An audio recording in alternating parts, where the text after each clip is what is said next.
Welcome to Gregorian chat.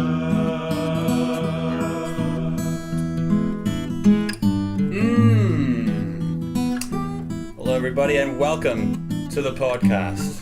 Número 6. 6. What is that in Spanish? 1, 2, 3, 4, 5, 6. 7. 7. No, Número yes. Anyway. 6. Yes. My t-shirt is though. Anyway, welcome to yeah. episode number 6. This week we are going to be talking about something very topical.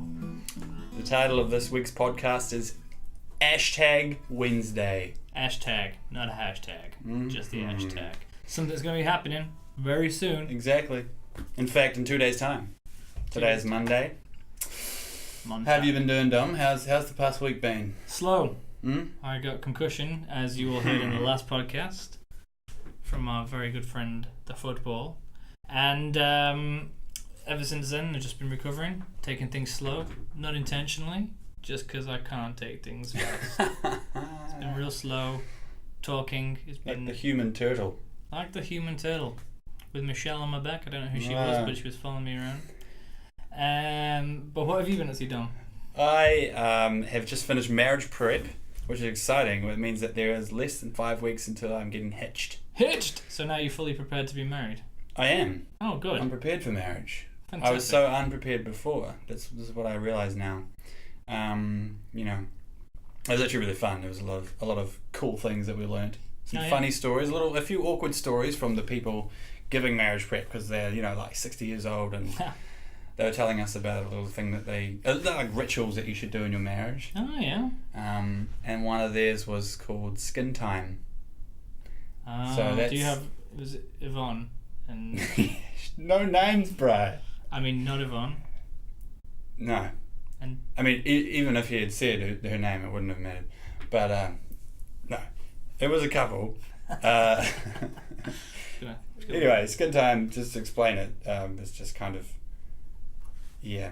marriage prep was really good. It was a lot of fun. so now you're prepared for marriage, and you're going to get married in a couple of weeks. 6 weeks. No, 4 weeks and 5 days today. Yay. That's why I bought a mini drumstick and a large drumstick to the podcast. Of course, to represent the 4 weeks and 5 days. Yeah, and we're going to stick with it.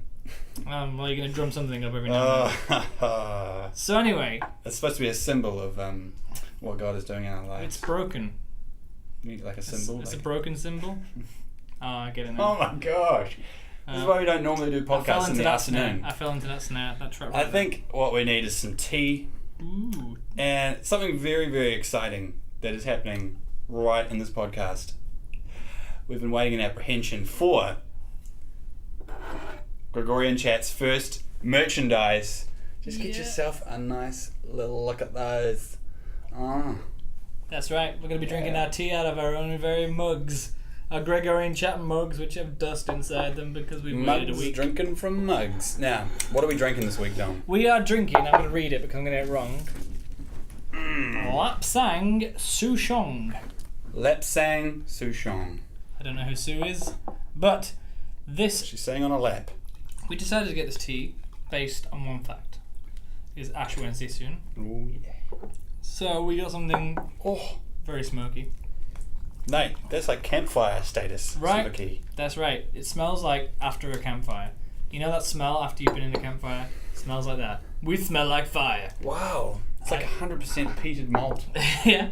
I get one of our students have a whiff of it, and he said, "That smells like beef jerky." So I don't know if that helps. Who said that? Andrew says. Andrew. Beef jerky. Apparently. Well, here's to the first cup of tea in Gregorian Chat mugs. There we go.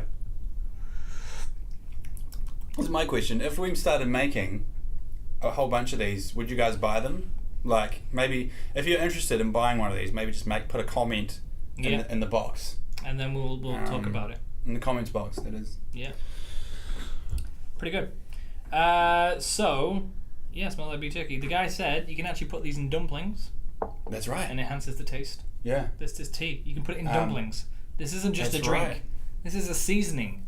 He said also get some salt, Get some of this tea, rub it into a steak. Or a snake. A snake steak. Probably just a cow steak, though. Maybe because it's Fujian. Fujian. It's Fujian tea. It's Fujian, the Fujian province. In China. Not Fijian. No. And not Mount Fuji, because that's in Japan. Nah. Nor has it got anything to do with Mr. Fuji. And it will never amount to that. Never amount to it. Anyway, so Fujian province in China, and it's actually called red tea over there. Yeah. Because what we call black tea, they see it's red. I think maybe all Chinese people are colourblind. Well, no, it's apparently to do with the liqueur and not the colour, and I don't know. Oh, what it that's means. right. I don't know what it means. Well, we're definitely not drinking liqueur on the podcast, but Not that even would be an interesting slightly. day. No, even slightly. Have some Irish coffee. We're like, look at you. Lucky, what do you You're in a think terrible of? state. What do you think of doing? Anyway, But yeah, it's very campfire-ish. It's almost like an ash kind of smell coming off there. yes, because we're the smoke. Speaking of ashes. There's ashes. Oh, Ash Wednesday is coming up, and the beginning of Lent. The time of the church where they thought, you know what, we've got all these palms left over from Palm Sunday. Let's burn them and smear them on our foreheads, because that's what happens. That's the tradition. We burn all the palms from Palm Sunday. So if you got palm on Palm Sunday, give it to your priest. He'll set fire to it and make ashes out of it. He'll bless the ashes, and you'll go to a certain. You make it sound like people just take palms to the priest. He's like, yo, and he's like, okay, let's set fire to this bad boy. That's what happens. Like on the spot, just ashes. If you've never been there in that situation, that's what happens. But more commonly, what happens is there is a service. It can be ecumenical. There's not a mass generally, but it's you go to a service where you walk up to the front after hearing some scriptures, and you get a cross shape on your forehead made with the ashes, and they will say to you one of two things. Hashtag. Oh no. No. Okay. Oh, imagine that was just did that 2 fingers. Anyway, they'll say, I forgot what they're gonna say. From ashes you came, and from ashes you return, or something along the lines of, go read the gospel and repent. Yeah. Now, there's they're pretty cool things. I mean, they're pretty heavy things to say. It's like, you were made from ashes you return. You were dust to me. Remember that. Ashes to ashes, Yeah. dust to dust. Oh, that's pretty much. It's pretty heavy, what's heavy happening. going. And then there's also go read the gospel and repent. It's like, people don't repent if they're doing well. You're doing bad. True. So, what it's saying is we're heading into Lent. This is a time of reflection, man. Relentless reflection. Relentless, over and over again. It really lends to itself to reflect on the gospel, because that's the word of Jesus. So, that's where we're starting. That's the start with Lent. We're going into Lent from now on. 40 days, 40 nights. Not including Sundays. This is, yeah. Because Sunday is actually a feast day. Sunday. Sunday in the church is a feast day. So in Lent, I used to do this actually myself in all of my prudishness. Prude. I thought I was real awesome. I would scowl at people who would be breaking their Lenten fasts on a Sunday when you're not actually breaking it because it's a feast day, and you're like obliged to celebrate on a Sunday. It is. It's the best feast day. You want to know why? Jesus rose from the dead. We're celebrating, because that's what you do. You celebrate Mass. But so we are going to be doing a Gregorian Chat Lenten series, starting with this very podcast. So over the course of Lent, we're going to talk about prayer, fasting, almsgiving. I think closer to Easter, we might do something on Triduum, which is the last 3 days before Easter Sunday. And I actually have a special T2 tea that's reserved just for Easter. It's called Baxter's Buns. Oh, yes. Baxter's Buns, like Hocker's Buns. Yeah, Hocker's Buns. I haven't actually called Baxter yet, but I'm sure he'd be willing to. Well, he better get his buns over here. I think he will. Because we need some tea. Speaking of hot cross buns, something that exciting that did happen to me this week is we got some hot cross buns. And they weren't just hot cross buns, Baker's Deladro. Oh. We got some hot cross buns. And they weren't just hot cross buns, they were apple cinnamon hot cross buns. That's not a hot cross bun. Now, sorry. No, I have to say this. I'm like, straight down the line, traditional hot cross bun fan. Okay. If it's not a hot cross bun standard, it's not a hot cross bun. Because Because I've had a chocolate hot cross bun before. You need to say hot cross because it makes it sound like saying Holocaust bun. Wow. Okay. Hot cross bun. Hot cross. I am a massive hot cross bun fan, and these were actually amazing. They actually blew my mind. It was like they took a hot cross bun and then they just added apple and cinnamon to it. They didn't take anything out of it. Okay. And it just added to the whole amazing experience. I even had it untoasted. Well, I'd have to try it myself to actually agree with you. I'm a traditionalist. No, I get buns. you. I like them spicy. I like them fruity. I like them in my mouth, and that's why we're talking in Lent about what do we of course we like to be eating a lot. We like to be kind of playing games normally. And Lent, what is Lent? What is Lent? I mean, well, I was listening to a really good video, as I know you were as well, because you posted it, by Father Mike Schmidt. Michael Schmidt. Did you know he actually auditioned to be Robin in Batman and Robin? Didn't get it. Became a priest.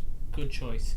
Anyway, so yeah, Father Michael Schmidt gave, and I've shared this. Lots of people watched it. And one thing he talks about, which has spoken to me quite a lot this Lent, giving up whatever you're giving up, or taking up whatever you're taking up, or your almsgiving, your fasting, and your prayer. It's not about doing something that's painful. It's not about doing something that's arduous that you don't like. It's about doing something that'll make you a saint. So when you're thinking, okay, I'm not going to eat meat. Okay, I'm not going to eat any food, which apparently some saints did for the whole 40 days. So, I'm not going to eat any food for 40 days. It's like, is this to make me a saint? Or is this just me trying to be real harsh? Because I don't fully understand what's going on. Which, is fair enough, I didn't understand. Because, I used to be that guy that scowled at people on Sundays for stuff in their faces. But, so as with everything in Catholicism, Lent is it's another opportunity, and I think this is great why at the beginning of the year that we can actually say, okay, this is how I'm starting the year. I'm starting the year not just as every year, but I'm starting this year to be a saint. And I'm going to do it by giving up these things that are getting in the way of that. I'm going to give up gaming every night because it's making me stay up real late, and then I'm cranky the next day. Or I'm not even making it to the next day. I don't game, I don't know. But yeah, so it's about giving up the thing that's going to help you get to God. It's about praying the thing that will help you get to God, and it's about giving yourself, Exactly. not just your money. It was interesting, I was at a prayer meeting yesterday, and I was kind of praying about this whole thing about, what do we cut away from our lives in Lent? Because when you think about it, like, human beings are essentially good. We believe that as Catholics. Yeah. We have fallen, but we're created by God. We're essentially good. That means that in order to be evil and corrupt as we are, we basically just need to surround the good in us with a whole bunch of junk. Okay. With evil, we just take on things. Okay, I'm with you. Bad habits and things. Yeah.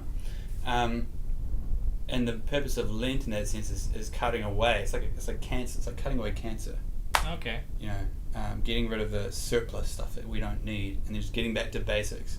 And so it is kind of like, it was a picture of I was thinking about guillotines. Only when you use a guillotine, you're cutting things away, but you're only using a guillotine if you want to cut something in a certain way. You want to measure it, trim it. You want to trim it down. And so you use a guillotine for a specific purpose. And the image I got was that, in our lives this Lent, what we need to do is think about cutting away things using a guillotine. It's like the guillotine is basically the measure of a Christian. Like, how do we measure up to the ideal of a Christian which Jesus gave us in the Gospels? Yeah, so cutting ourselves into shape. Exactly. And not just any shape. It's not just about cutting away everything. We have to cut away what is unnecessary. We have to cut away the things that stop us from being Christian. So yeah. And I forgot the point I was going to make just then because I was distracted by question. Anyway, croissant. Cross buns. Hot cross buns. Anyway, moving on. So yeah, Lent is it's about who you are and being conformed unto Christ. And it's not easy sometimes. Sometimes it's not easy, but it's what's necessary rather than what's difficult. You know, it's not about ticking the boxes. I'm going to give up meat because I give that up every Lent and it works. I remember one Lent, I did this fast and it was real difficult. And by the end of Lent, it was a diet. I changed my diet because I figured, you know, I want myself to change and I love food. So if I have to narrow the amount of food I can eat, it's really going to affect me. By the end of Lent, I had kind of fully conformed onto the diet. But because Lent was over, I was like, right, Lent's over, give me a chocolate bar. And I didn't even enjoy the chocolate bar, but I forced myself to eat it because it wasn't Lent anymore. And then my whole diet was ruined. And I've never been, you know, after that diet, I was feeling good, I was feeling happy, and I'd done a good Lent. But then You've done plenty. I'd done plenty, but I did not relent. I did relent about my Lent, and I failed. So think about not necessarily just changing something about you, but something that you're going to continue for the year. Exactly. Set the standard, and guillotine yourself onto the person of Christ who you're going to be for the rest of the year. Because that's the point. Is it's like if you didn't take anything away from this podcast, Anything today about Ash Wednesday and about Lent, the season that we're coming into, I would say Lent isn't about what you do. It's about who you are. Yes. We can do all these kinds of things. We could have all these kinds of practices. We could give up breathing, all right? But then it doesn't necessarily translate into something of like this is the person I am, and that's what Jesus is interested in when he wants us to be free of the things of the world. You know? Yes. And the simple fact that the things that we do are only a result of the people that we are. So then why would we bother just trying to change the things that we do if we haven't changed the person that we are? Exactly. So what we're saying is like get to the root cause, you know? And one thing I would like to plug at the moment is one of the things that I'm going to be doing this Lent is I'm going to be campaigning for Brave the Shave. Brave that shave. I think that's what it is. I need to make a song for that, eh? Yeah. Anyway. Brave the shave. So one of the things. So essentially, what I'm going to do is I'm going to shave all the hair off my face, beard and all, for Auckland Cancer Society. Hopefully to raise $700 by Holy Thursday when I'm actually going to shave it all off. But I said to myself, I can either shave my head and say I'm fasting hair for Lent, but I just don't really know. Fasting here, I'm fasting there, I'm fasting everywhere. Fasting rabbits, fasting hares. Anyway, I could say that, or I could just do the campaign, not really think about it. Okay, I've shaved my head, I've raised the money, hopefully. But I want to take it one step further. This is my almsgiving. And almsgiving is often money, and there will be a monetary value in this. But what I'm giving is I'm giving myself to this campaign to help somebody else, to potentially help a patient with cancer, to help Cancer Society do better good. And so how will I do this? I'm hoping to, with my prayers and your prayers hopefully, we'll be able to actually engage with what do the Cancer Society do, put it out there, show everybody what they're doing. Maybe even talk to some people with cancer that have gone through treatments and see what they've been through. Exactly, and you can find a link to Dom's cause, Brave the Shave, just below this video, or in the same post you'll find the video for that. So click on it, take a look at what you can give. You may be a student, so you might not be able to afford much, but maybe just talk to your parents. Yeah. Even if you only share the post yourself. Exactly. Please share the post. Yeah. If you can't give, someone else might be able to. So think about that for your almsgiving. Think about it. And we'll probably go into more on that in a podcast later. Yeah. We've got plenty more Lenten podcasts. The tea, Dom. What are you thinking? You've had hardly any of it. I've been drinking it. Whereas I'm like halfway through. What are you thinking? Give me an honest scoop. It's completely different to any tea I've ever drunk in my whole life. And it's not that, I don't know. I think it would go well with probably something like dumplings. You can have it alongside that. I can see like it a ceremonial tea. A ceremonial tea. I love the smell of it though. But yeah, I think it's more of a savoury tea than a sweet tea. Because usually I'm like a piece of cake and a cup of tea, but not today. I would head again, as you say, under certain circumstances. Not for the faint-hearted. No. But it actually tastes a lot like a craft beer called Rex Attitude by Eastie Boys. Yeah, that's right. Looking forward to all the different teas that we're going to try this Lent. Yes. But that's all we have time for today, so keep it real and keep it Catholic. Real Catholic banter. Gregorian chat. God bless. Hey guys, thanks for listening to the podcast. We hope you're enjoying it. We're certainly enjoying making it. Make sure that you subscribe to our YouTube channel, Auckland Catholic Tertiary Chaplaincy. Also, follow us on Facebook at Facebook.com/The Chaplains. Or you can find us on Instagram at Auckland Catholic Chaplaincy. We also have a webpage, www.newmanhall.org.nz. If you're going to be online, make sure that you like, you share, and comment in the box, maybe if you have some extra stuff to add to the conversation. Thanks. God bless.